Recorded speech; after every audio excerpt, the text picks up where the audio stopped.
officially welcome you to Hebrew Story Hour. Today we are reading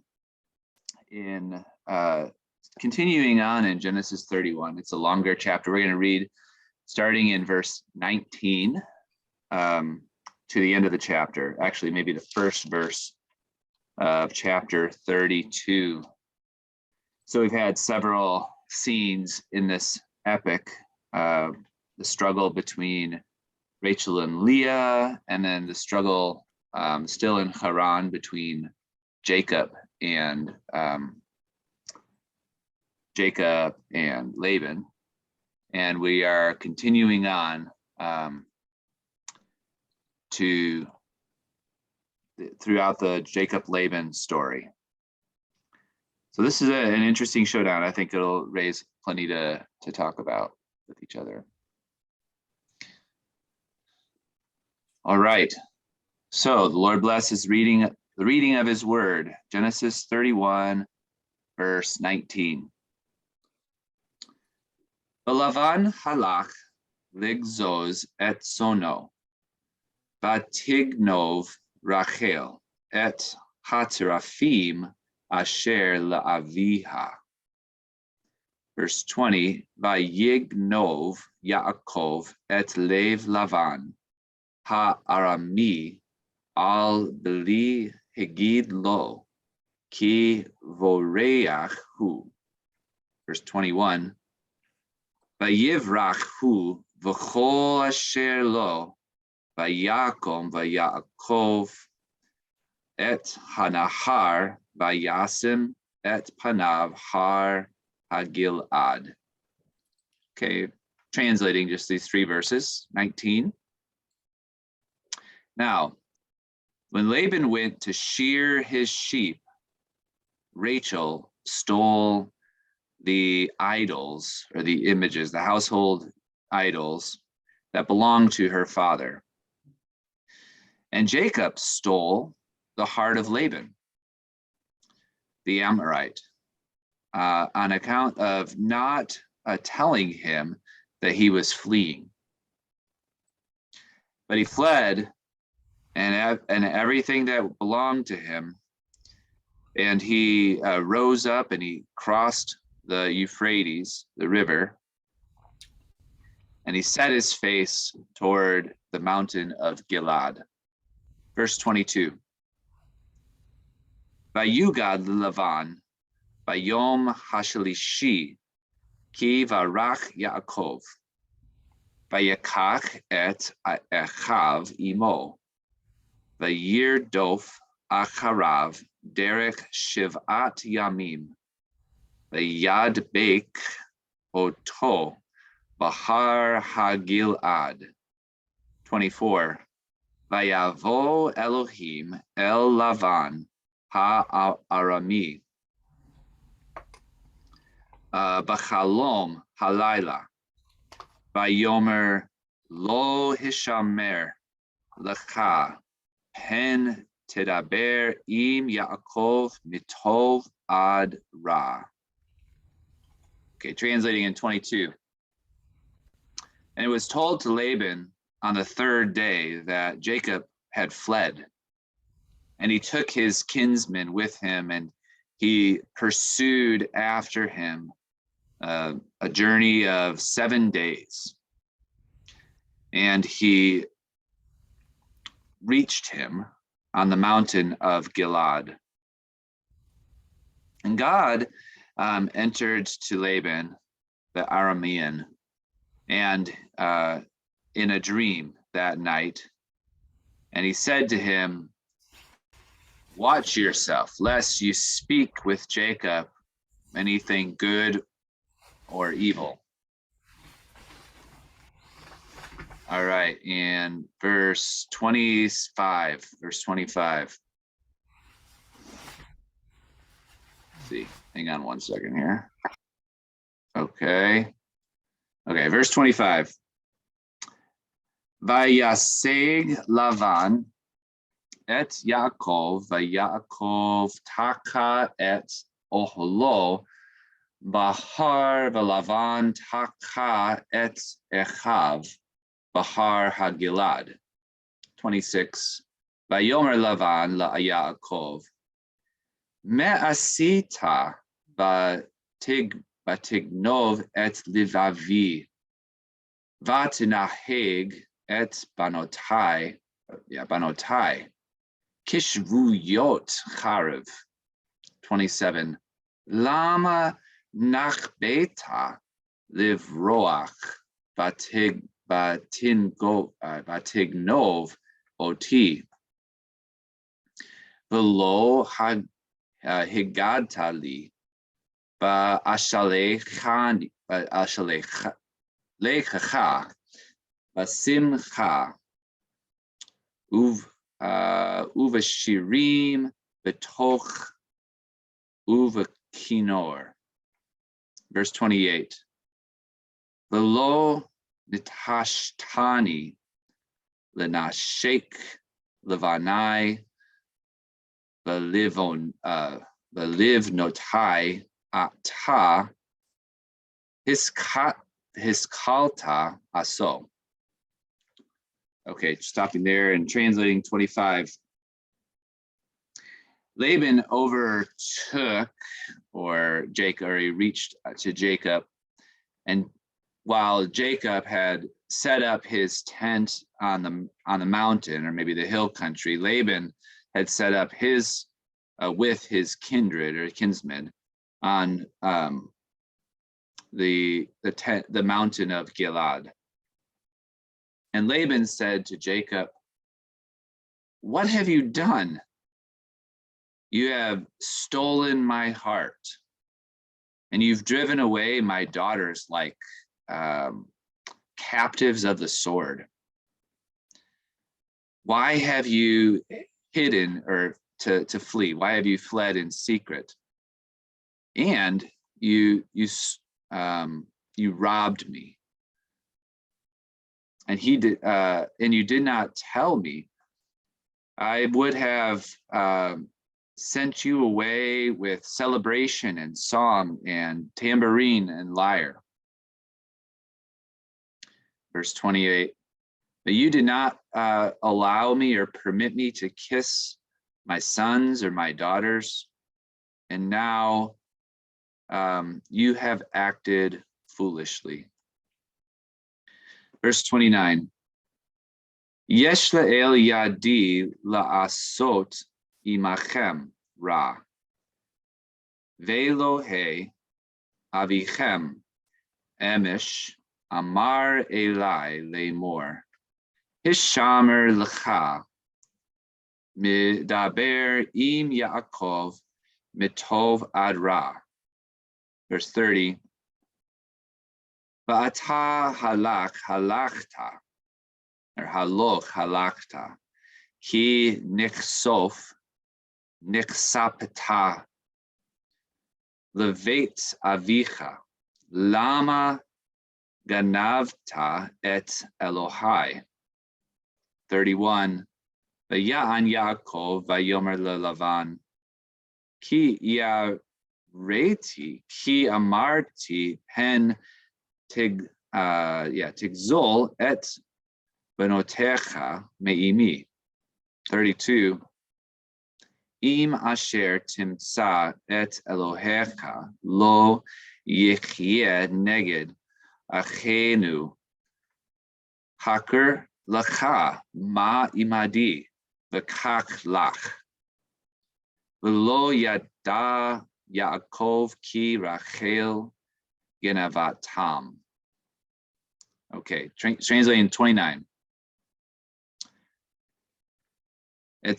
There is ale being used here as power. So I have the power in my hand to do with you evil, to act with evil toward you. But the God of your father yesterday said to me, saying, be careful, or watch yourself from speaking with Jacob, either good or evil. And now you have certainly gone away because you deeply desire the house of your father. Why have you stolen my gods? And Jacob answered, and he said to Laban, because I was afraid that I said, lest you tear away my daughter or your daughters from me. With the one whom you find your gods, he will not live. Before our kinsmen, look for what belongs to you, whether what is with me. Take what belongs to you. And because Jacob did not know that Rachel had stolen them. Verse 33. Vayavo Lavan ba'ohel Yaakov uva ohel Leah uva ohel shetei ha'amathot velo matzah vayetze me ohel Leah vayavo ba'ohel Rachel. Rachel lakcha et haterafim v'tesimim bechar hagamal v'teshev alehem v'yemashesh Lavan et kol ha'ohel v'lo matzah. Verse 35.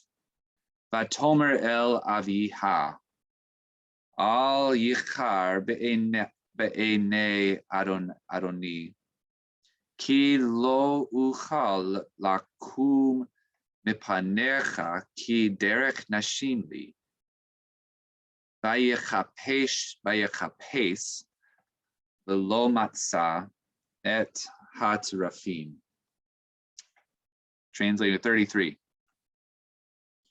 Laban entered into the tent of Jacob and into the tent of Leah and into the tent of the two maidservants, but he did not find anything. And he went out from the tent of Leah and he entered into the tent of Rachel.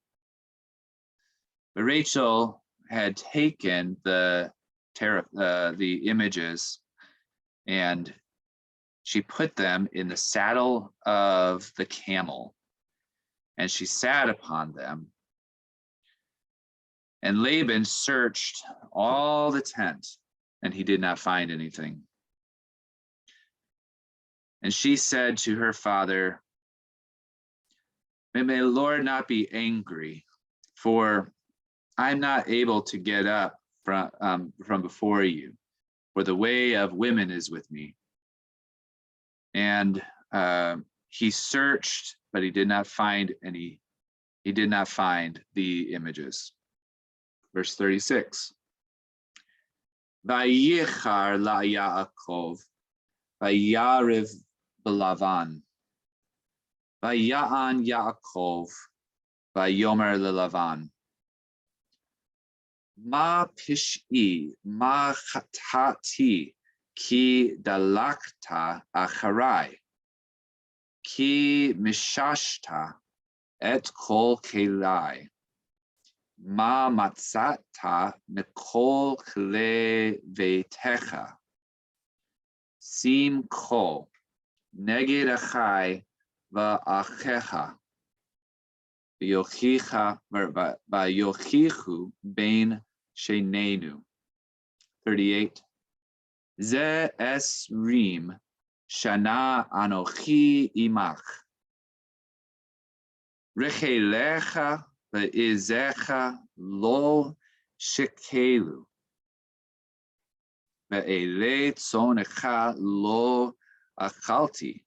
39. Terefa lo haveti elecha.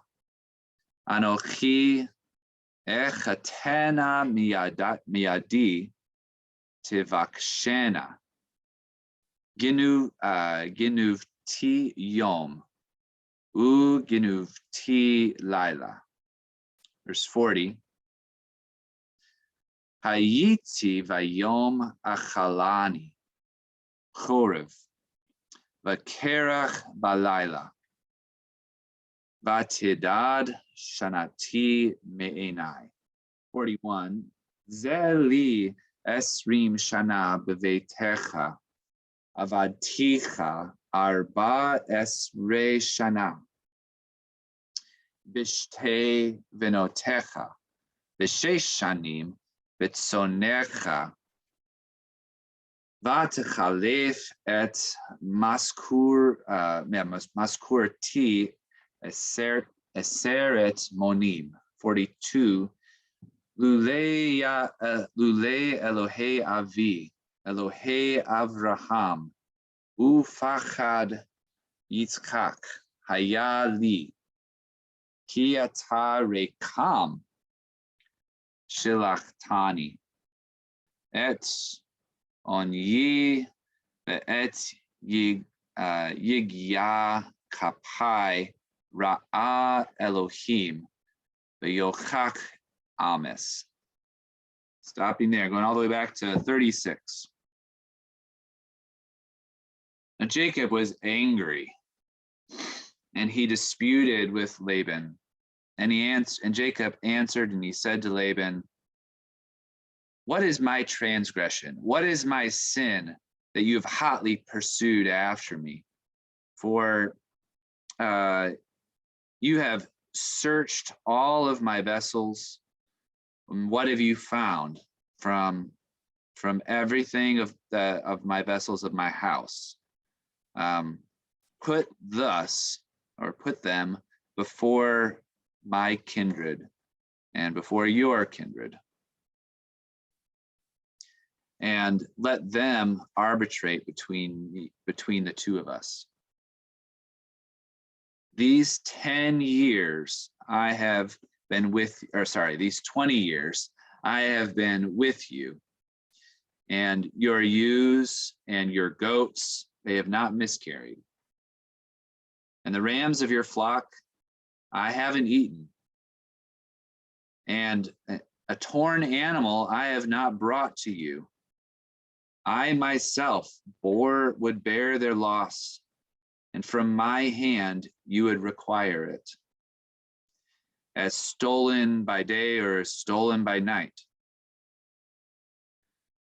I have been in the day, and as for me, maybe we want to say that, and as for me, in the day that the heat, by day the heat would consume me, and the frost by night. And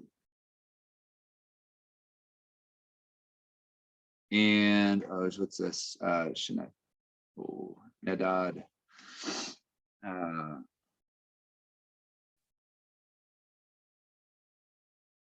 Oh yes, my sleeping has fled from my eyes. Nedad is to flee, and sleep has fled my eyes. Okay, 41. These 20 years to me, in your house, I have served you. 14 years on behalf of your 2 daughters, and 6 years on behalf of your flock. And you have changed my wage 10 times. If the God of my father, the God of Abraham, the fear of Jacob, has not been with me, now you would have sent me away empty, and poverty and the toil of my hands, or affliction and the toil of my hands, God has seen, and he's rebuked, and he rebuked you yesterday. Okay, verse 43. Vaya'an Lavan vayomer el Yaakov, Habanot benotai, Habanim banai, Vahatson soni, V'chol asher ata roeh li hu, Velivnotai ma e'eseh la'ele hayom, o livnehem asher yaladu. Verse 44. Ba'ata lecha nichrata, verit ani va'ata. V'haya la'ed beini uvenecha. Verse 45. Vayakach Yaakov aven. Vayirimeha matzeva. Vayomer Yaakov le'echav likatu avanim. Vayikchu avanim. Vayasu gal. Vayochelu sham al hagal. Verse 47. Vayikra'u lo Lavan. Yagar sahaduta. Yaakov kara lo Gal'ed. 48. Vayomer Lavan hagal hazeh ed beini uvencha hayom. Al kain kara shemo Gal'ed. Okay, translating in verse 43. Laban answered and he said to Jacob, the daughters are my daughters. The sons are my sons. The sheep is my sheep. And everything that is yours, or everything that you are seeing, belongs to me. And to my daughters, but for my daughters, what will I do for these today? Or for their sons who they've born? And now, come, let's make a covenant, or let's cut a covenant between me and you, and it will be as a witness between me and you. And Jacob took a stone, and he raised it up as a standing stone, or as a pillar. And Jacob said to his kinsmen, gather stones and take the stones and make a heap, or maybe a cairn. And they ate there on the, or beside maybe the heap. In verse 47, and he called, and Laban called it Yagar Sahaduta, and Jacob called it Gal'ed. And Laban said, this heap, the Gal, this heap is a witness between me and you today. Therefore, he called the heap Gal'ed. All right, 49, reading all the way to the end of our reading today. Hamitzpah asher amar Yitzaf Adonai beini uvenecha ki nisater ish mere ehu im ta'aneh et venotai ve'im tekach nashim al benotai ein ish imanu. Re'eh Elohim eid beini uvenecha. 51. Vayomer Lavan la Yaakov, hine hagal hazeh v'hine hamatzeva asher yariti beini uvenecha. 52. Eid hagal hazeh ve'eda hamatzeva im ani lo e'evor elecha et hagal hazeh. Ve'im ata lo ta'avor elai et hagal hazeh ve'et hamatzeva hazot l'ra'ah. 53. Elohei Avraham ve'Elohei Nachor yishpetu ve'neinu Elohei avihem. Ve'yishava Yaakov b'fachad aviv Yitzchak. 54. Vayizbach Yaakov zevach bahar vayikra le'echav le'echol lachem vayochelu lechem vayalinu bahar. Read one more verse, 32:1. Vayashkem Lavan baboker vayinashek levanav valivnotav vayivarech ethem vayelech vayashov Lavan limkomo. Okay, now translating this last part, starting in 49. First word of 49 is hard. It's probably the name. Well, it's in the MT. It's the name for Mitzpah, and Mitzpah, or it could be the watchtower. He said, "May the Lord watch over between me and you." When a man is hidden from his neighbor, if you will if you will oppress my daughters, or if you will take wives beside my daughters, there isn't a man with you. When there isn't a man beside you or with you, God, look, God is a witness between me and you. And Laban said to Jacob, "Behold, this heap, and look, and behold, the standing stone, which I have set up between me and you." It's the heap is a witness, or this heap is a witness, and the standing stone is a witness. If I will not cross over, really witness, I shall surely not cross over to you, or cross over this heap to you. And you will certainly, or must not, cross over to me this heap. And the standing stone, this standing stone for evil. The God of Abraham and the God of Nahor, they will judge between us. The God of their father. And Jacob swore by the fear of his father, Jacob.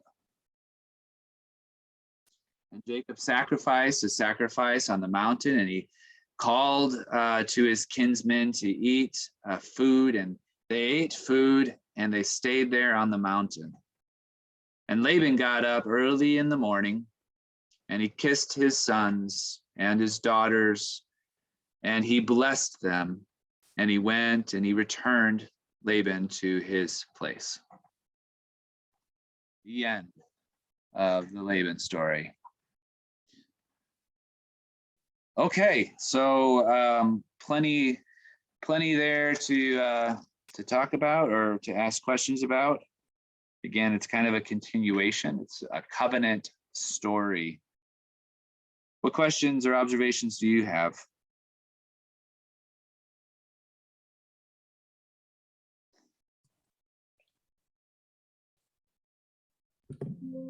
Can I ask like a nuts and bolts question? Please do. This is all the way back in verse 20. It's one example of several times. It's a pronunciation question. Okay. Let's see. Let me find the word. It's towards the end of it. It's well, I don't know exactly how to say it, but what I see, I would say vorecha. But yes. Okay. Yeah. you said it different, and I was like, how do you know where the vowels go? Right. So it's voreach. The patak, the last vowel, is called a furtive patak. You can tell that it's set off a little bit to the right. It's only under the right leg of the head. It's a result. This is a participle that is usually you have just a cholam and a tzere and a call participle. Okay. But they don't want to say vorech. there's something about the chet, and we also see this with ayin, these guttural letters, where it's Yep. like they want a little vowel in there. So it kind of violates the normal rule in Hebrew that you don't have two vowels together. So it's called a furtive patak, furtive, or sometimes it's a stolen patak. It's basically an extra helping letter to ease pronunciation. Okay, so it's basically makes the patak before instead of after. Right. So voreach, each. Instead Yes. of ha. Yes, exactly. Okay. Okay. That's a good question. Okay. Good. Nuts and bolts questions are very welcome. And others, insights and questions. What else? John? It just seems to me, I haven't read this in a long time. It just seems to me that after 20 years together, this relationship is really strained and full of distrust. That's very true. I mean, their relationship is so contractual. Yeah. I mean, it really comes out here, but even just in the daughters previously, right, when Jacob had said, hey, we need to leave, we need to get out of here, your father's done me wrong, they've said, well, he sold us, he machared us. Like they see their relationship is also broken. Laban still seems to have some lack of understanding here of what, like, it seems to me, about, he's like, hey, these are my children, these are my family, you're stealing from me. But his family doesn't feel the same way as he does. Yeah, definitely pretty strained. Well, to that end, I thought it was very interesting up front that it was the Vatig, let's see, Vatignov. Yeah. Right? Whenever Rachel stole the gods, and it's the same word but masculine. Yeah. And Jacob fled. He stole away. It was like interesting to me that those are the same words, like they both sort of stole something. But isn't Lev heart? Yeah, it is the heart. So Rachel steals the teraphim, these images. Yeah. And then the very next line is Jacob ganaved the heart of Laban. And it's such a great line. I mean, the way that it combines Rachel and Jacob. I mean, these two are always like, their actions are so symmetrical. But this really tangible stolen object, these images, but then Laban stealing the heart, and it comes up later, you've stolen my heart, as kind of what Laban really loves is his family, and that Jacob's taken from him. Richard, I saw your hand up earlier. Yes, on I think with verse 41, with the 10 times, you changed my wage 10 times. Yeah. Is this an idiom, or because I ask because the Stone edition translates it 100 times, and also over in Numbers, Numbers 14:22, when they're talking about the I performed in the not one of those who saw my glory and the signs I performed in Egypt and in the wilderness, but who disobeyed me and tested me 10 times. So I was just wondering if is 10 times a phrase that might mean something other than 1, 2, 3, 4, 5, 6, 7, 8, 9, 10. Yeah. Like, you've tested me a lot.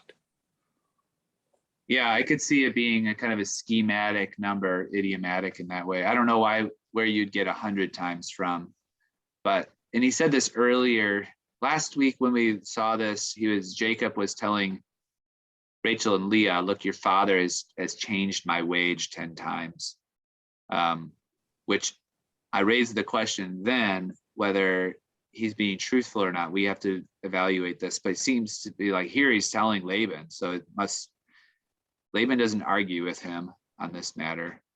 I don't think we can look back at the story and count the times, 10 times. I would say it's a good schematic number for, it's like saying countless times, but I mean, you probably could count them, but it's just, yeah, 10 is, it could even be kind of a hyperbolic schematic. Idiom is another word for it. Yeah.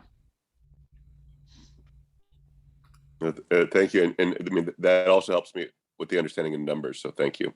Yeah, that's a good connection. And that the more times you see, like 10 times being sort of it makes it more likely that it's really schematic like that. I got a couple of small technical questions, Lance. Good, yeah, okay. Paul, bring them. So in verse 54, on the eating of lachem, yeah, you translate that as food, and it's also bread. So how do you know the difference? Like, when do you decide he's eating bread or he's just eating food in general? Yeah, I think it's sort of like saying, let's break bread. Okay. In English, where that doesn't necessarily just mean that we're only going to eat bread. Okay. So it does have a more general sense of a meal or food, I think. Although it's just a general word. Although sometimes it does mean specifically bread. So I just made the translator's choice in this context to say that they're perhaps, especially since they made a sacrifice, that they're having more than just bread to eat. Okay. And my other little question was on verse 27. Okay. So to get back there, it's on the harp or the lyre, the kinnor. Yeah. It's a bit of an aside, but in Joshua 13:27 and 11:2, he's speaking about the Sea of Kinnereth, and I know this from people I know living there and being there. Like, Hebrew people refer to it as Kinneret. We talk about it as the Sea of Galilee or Lake of Tiberias. So how do you get? I just don't know, how do you get from the Kinnor to the Kinneret? Like, does that have something to do with a place marker or what? That's a tough one. Names are so hard. Like, or even in this story, we'll have some specific origins of names. Yeah. They may be some historical relationship between the two. I mean, the kinnor as a lyre or some kind of stringed instrument is fairly common. I don't know in the origins of the place beside the Sea of Galilee if there is some relationship to music or not. Does that word occur? I don't know if it even occurs in the Hebrew Bible, and there could even be from a different root that it's based on. Okay. Well, the story that I've heard several times is that it's named that because it looks like a harp. Like when you look down on it, it looks like those little handheld harps, not the big one. But then I'm wondering, like, they didn't have satellite images. Yeah. Maybe they were familiar enough with the geography. Anyways, it sounds like a good, like so many of the etymology name associations with places do have stories like that. I mean, yes, you're right. They didn't have the satellite abilities to look down and see that it would look like a harp, but those kinds of origin stories are pretty common even in the Bible, where it doesn't quite fit, but it's good enough, it fits well enough. Another one, actually, I mean, it's a little bit of a segue, but it's just something I've wondered about for a while. And if you, a question came up to me, is like, why is it called the Sea of Galilee when it's really actually quite a small lake? And then, so in Joshua 13:27, he's referring to it as Yam, the sea. And so I exhausted this question, and the conclusion I told students was the reason it's called the Sea of Kinneret is because that's what God wanted to call it. I couldn't find any like scientific, marine, or geographical reason why, except that Yeah. Well, what God calls it. I cannot think Although, of a Hebrew word for lake. I think Yam is just a body of water.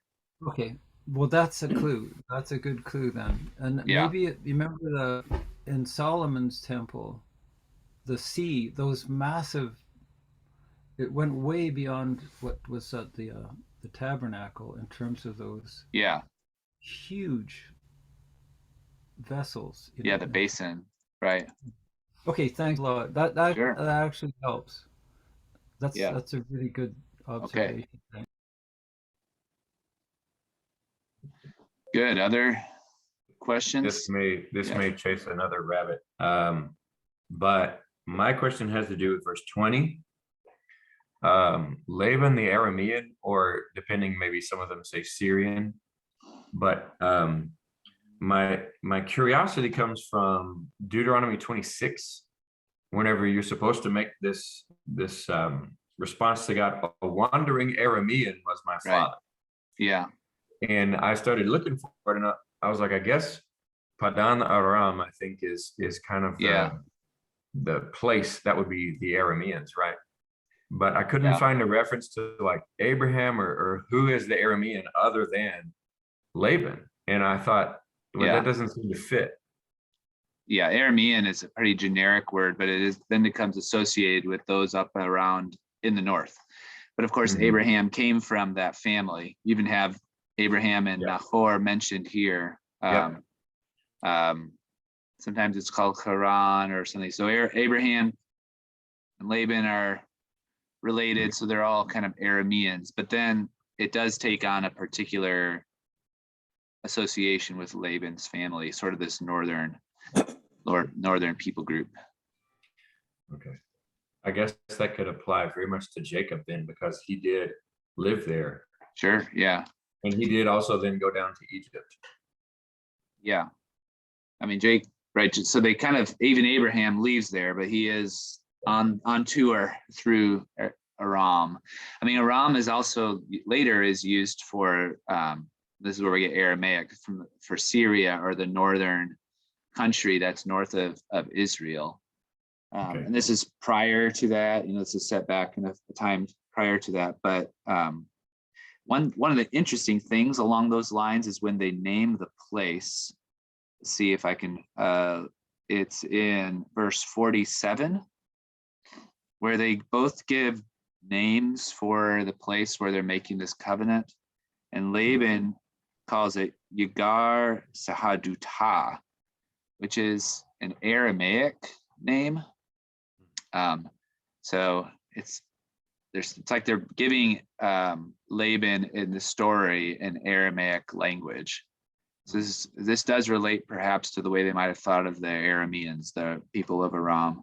But then Jacob calls it Galeed. So they have two different names for it. And Galeed would be heap of witness. So the stones witness to the covenant, but a Hebrew name anyway. So there's this kind of linguistic distinction between Laban and Jacob here. I have a footnote in my translation there on that Aramaic name. Yeah. It says this is the first occurrence of Aramaic in the Bible. Is that accurate? Yeah. Sounds accurate to me. I can't think of any place that would be before this. You don't have Aramaic that often as Aramaic. You have Aramaisms, like loan words that are kind of spring up here and there throughout the Bible, kind of influence upon Hebrew. But then we have Aramaic explicitly, like one verse in Jeremiah, half of Ezra, half of Daniel. Like those books have a lot of Aramaic, but this is kind of similar to where it shows up in Jeremiah. I forget where that is, but it's basically it's intentionally making the language foreign. So yeah, I can't think of any place before this where you have it.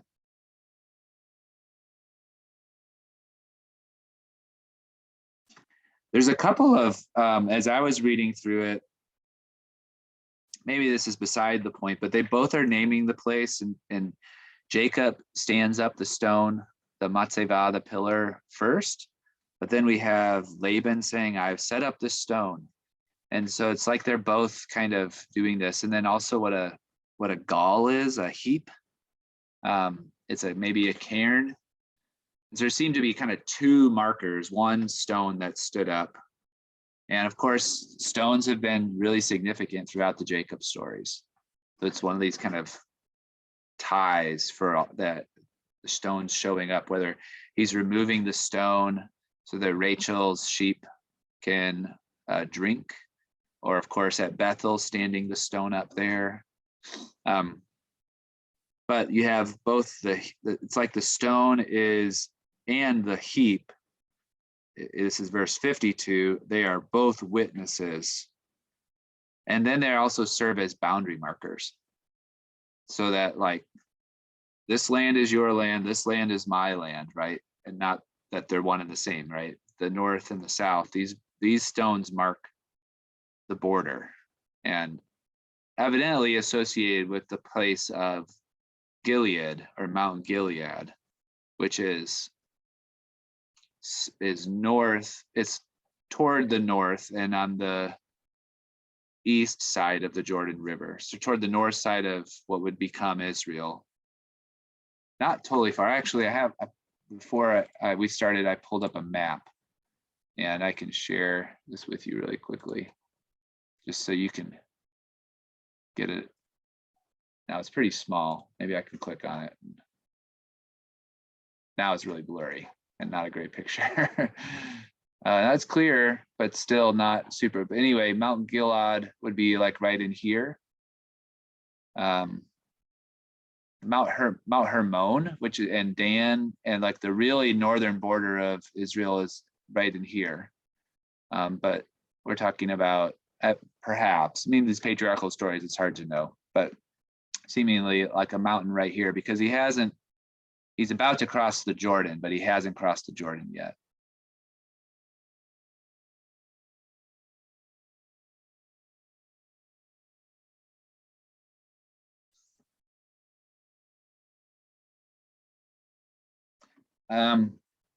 One of the intriguing verses, maybe that's worth talking about here, is verse 53, where you have the Elohe of Abraham, the God of Abraham, and the Elohe of Nahor.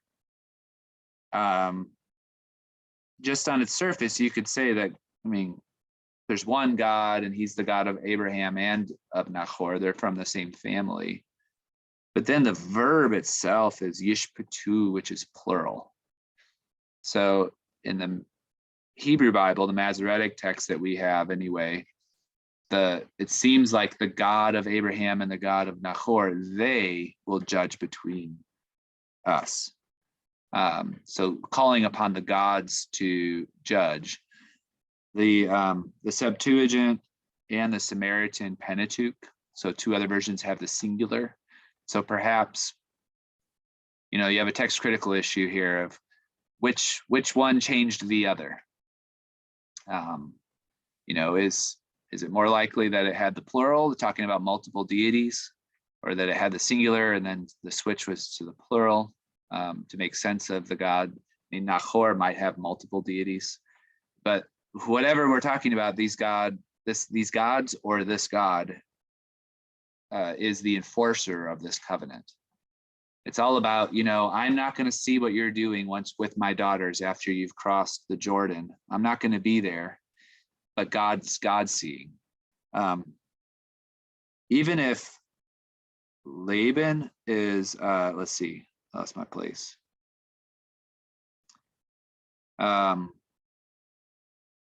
Who's speaking here?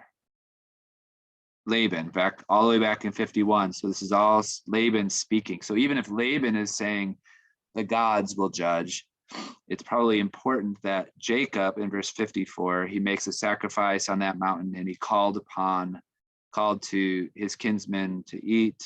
So he swears Jacob himself swears by the fear of Isaac, right? Yes, at the end of verse 53. So still in 53, Laban says, the God of Abraham and the God of Nahor, they will judge between us, the God of their fathers, or maybe the gods of their fathers. But Jacob swore by the fear of his father, Isaac. So he swears by this one God. So perhaps there's a distinction also between Laban, who after all has teraphim, images, right? But Jacob is recognizing just essentially Yahweh, the God of his father.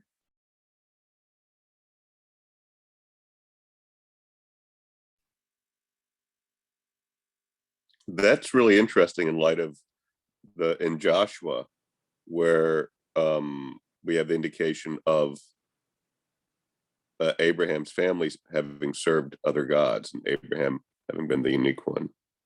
It's like, yeah, that's good. And actually, I think there is sort of an overlap here, even just sort of the movement across the Jordan between the Joshua story and the Jacob story, and sort of re-entering into the land, and what they do with their gods once they enter into the land. Like, we're going to see these teraphim again. And it's hard to know whether, like, what's going on. And so that's a great connection, Richard. It's hard to know whether Rachel sees these images as having some sort of, she seems to think they're worth something, right? That they have some power for protection or something along those lines. And we're going to see them show up again in the story. Rachel is not perhaps sold on just trusting the God of Jacob's father. Isn't Ur of the Chaldeans very much known for having a god for everything? Yeah, pretty much everywhere in the ancient Near Eastern you have a storm god and a harvest god and a fertility deity. And so to have multiple images here that obviously Laban recognizes as Elohim. It's pretty normal. Even in ancient Israel, people worshipped Yahweh and Asherah side by side. Right. The Bible doesn't approve, but people still acted in that way. Even Jacob, he's got these standing stones. He is worshiping, I think, the God of there's a patriarchal deity, the God of my fathers, but there's not necessarily an argument that like these other gods don't have any power or efficacy. It's just, no, we are committed to this one God. Doesn't Jacob say something like, if thus and so happens, then you will be my God, kind of a thing? Yeah. And I feel like it's somewhere around the crossing of the Jordan and coming back. Yeah, it's the Bethel stories, right? And so we're about to see part 2 of that. Part 1 was, this covenant at Bethel. If you bring me back to my homeland, then you'll be my God. So that's coming up. That makes it sort of sound like up until that point, he was kind of on the fence. Yeah, he's bargaining. Yeah.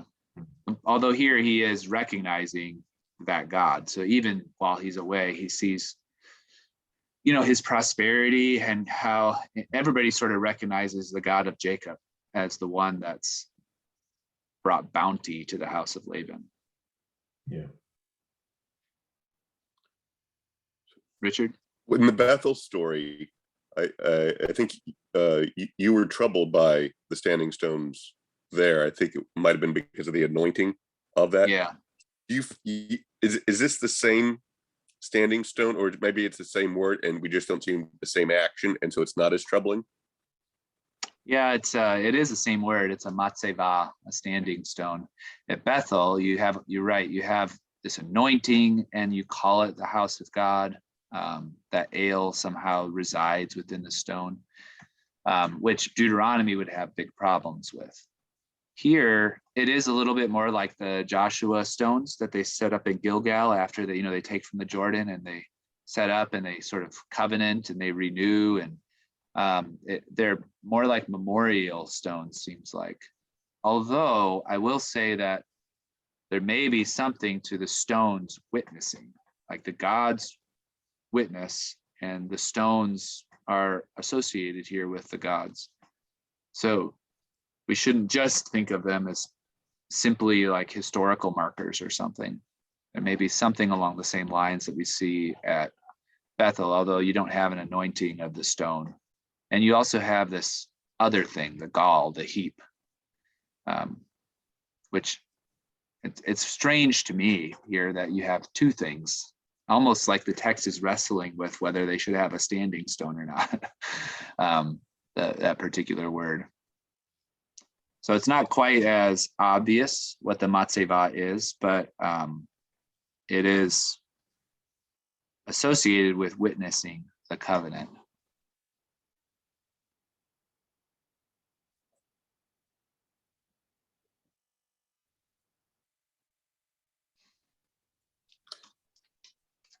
You mentioned the question of why Rachel took the teraphim. Yeah. I think you'll appreciate the rabbi's perspective. Yes, please bring it in. Given this is the hermeneutic of impute good to good people and bad to bad people, right? So it's and Rachel stole the teraphim that belonged to her father. The teraphim were idols, and Rachel took them to keep Laban from idol worship. Yes, of course. Yeah, that does. I mean, I don't think that's probably historically accurate, but I can see why they would say, trying to preserve Rachel's reputation in some way by doing that. But yeah, that's not surprising. So, but thank you for sharing it. When they say that there's kind of a heap of stones, right? A gal, right? Yeah. I was thinking about Achan in Joshua 7 with the battle of Ai, because he's taken and kept some of the devoted things. Yes. When they stone him, they raise a gal gadol, a great heap over him, and it stays there. Yeah. And I think that this is maybe similar, where it's not so much a label of like a house of God or anything like that, but that why is this pile of stones here? Yeah. There's a story that goes with that, and it's just Right. a reminder, almost like tying a string on your finger or something, where you see it and go, oh yeah, we have this covenant thing. Or with Achan, oh yeah, I remember what that guy did. We need to not repeat that. Yeah, truly is a historical marker, seems like, in that story. And there's even in that story, like the narrator steps out and says, and it's there even to this day. Right. So, I mean, clearly been written after that time period, but yeah, that's a good comparison. So this doesn't seem to be so much a point of worship per se, but truly just a witness, a reminder. Yeah. What is this about? Yeah. And I think that seems to be the majority of the way that the stones here are being used. However, that's a bit more ambiguity in this story than in the Achan story. Okay, well, our hour is up. So we are going to move on from Laban at this point, but we still are. Jacob's still wrestling, right? He's been wrestling with everyone. So next we get to see him wrestling with God, an exciting chapter, and then in a sense wrestling with Esau again. So he's returning back home. So getting into some really wonderful texts in the next couple of chapters. So we'll be back same time next week. Adonai Imachem. Thank you, Lance. Yeah, my pleasure. Enjoyed it.